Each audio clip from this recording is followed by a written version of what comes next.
قال كذلك قال ربك هو علي هين ولنجعله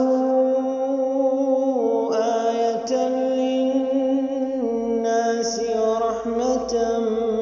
منا وكان أمرا مقضيا فحملته فانتبذت به مكانا قصيا فأجاءها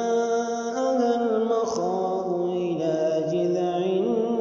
النخلة قالت يا ليتني مت قبل هذا وكنت نسيا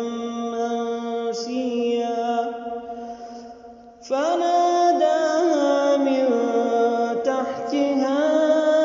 ألا تحزني قد جعل ربك تحتك سريا وهزي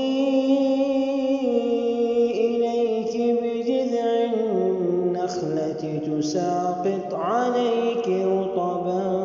جنيا فكلي واشربي وقري عينا فإما ترين من البشر أحدا فقولي إني نذرت للرحمن صوما فلن أكلم اليوم إنسيا فأتت به قومها تحمله قالوا يا مريم لقد جئت شيئا